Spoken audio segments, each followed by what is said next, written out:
All right, guys, big money moves last week for me. Let's go ahead and dive right into it. Okay, let's go ahead and change it up to this, and let's get right here where we can look at the S&P 500. All right, so this is pretty cool. Basically, we're looking at a 5-year graph right now, 5 years, and I want to show you guys. I mean, obviously the growth has been good, and then it dropped, and then it's like, oh, it's good, and then it dropped, and then it's good, and then it dropped a little bit. It's really good right now.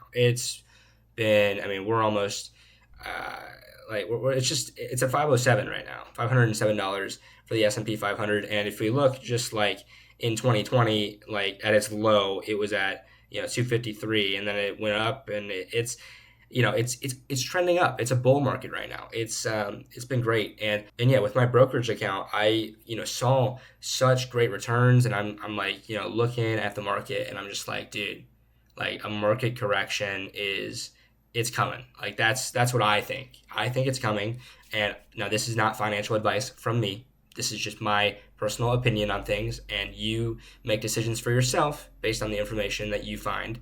But I'm just saying that a market correction is likely to happen soon, and I was fine with my returns last week on Thursday and Friday. I was like, dude, I am making a move.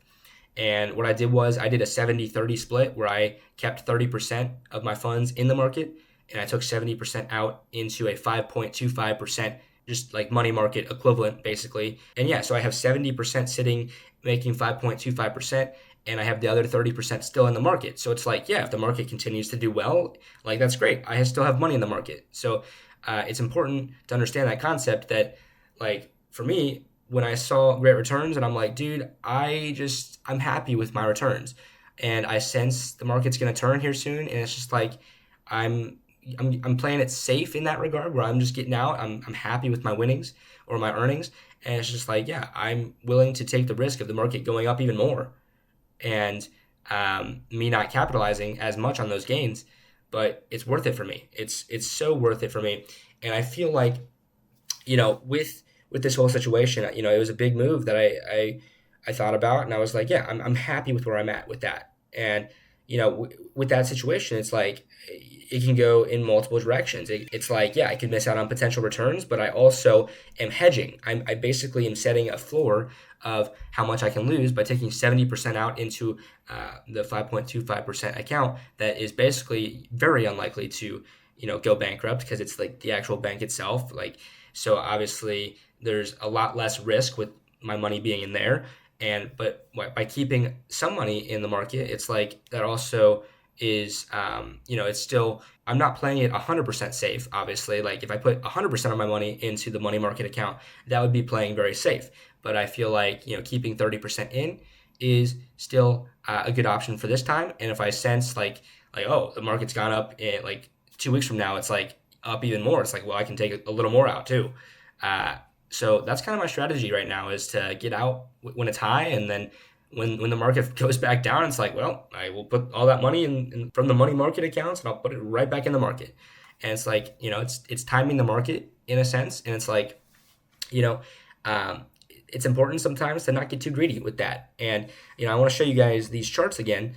Let's go ahead and look at the previous year. Obviously we started at its low, like basically a year ago on March 10th. It was at, I believe, 390. Yeah, and it's up to 507 now. It's incredible. Right here, just back in October, uh, it was at 414, and we're almost up 100 points in that category. Like, isn't that wild? So it's like, dude, I've been so satisfied with the growth over this past 5 month period, and I made some big moves, and I just wanted to make a video on this because I think it's important to recognize, like, if we just look at the 6 month graph, I mean, you know, so much growth there. 3 months, so much growth. And, if we search up the Dow, if we search up the Dow Jones, so guys, here's the Dow Jones Industrial Average. So let's go ahead and look at this here. You have the Dow Jones approaching 40,000, which it's never hit that before. And when we think about like just how this stuff works, it's like 40,000 is a milestone. And when the market hits milestones like that, stuff can hit the fan and just go the other way. And so just keep in mind, like, we're approaching 40,000 points on the Dow Jones. So if that tells you anything, it's like, hitting a milestone like that could cause a correction in the market. So that's my 2 cents. But yeah, guys, it's important to understand, like, by reducing your risk, by, having your eggs in different baskets, like money markets are so good right now. 5.25% is great for a money market. I mean, just a few years ago, it was like in the ones and twos, and now it's in the fives. It's like incredible. And 5.25 is still like, that's obviously not as good as the returns you could get over the next few months with the market potentially, but the markets, you just don't know what's going to happen with it. But if you're guaranteed, for the most part, like, obviously there's a slight chance like all banks could just fail and I would lose out on that money. But like, what are the chances that the FDIC insurance money is not going to get paid out? Like, very low. So we're talking basically 100% risk-free money in the money market at 5.25%.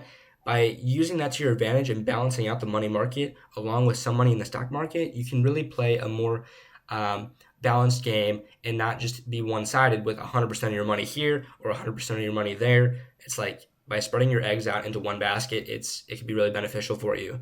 Like I said, I'm not giving you advice. I'm just giving my 2 cents on what strategy I am using, because I think it's very important that I kind of understand from my perspective, like, what I'm doing, and explaining my thoughts to you guys is really important for me. It helps me a lot, and it could help you as well. But like I said, this is not advice. It is just my 2 cents on the situation. So do with that information what you please. But yeah, that's going to wrap it up for this video. Hopefully you enjoyed, and I'll see you in the next video. Take care and peace.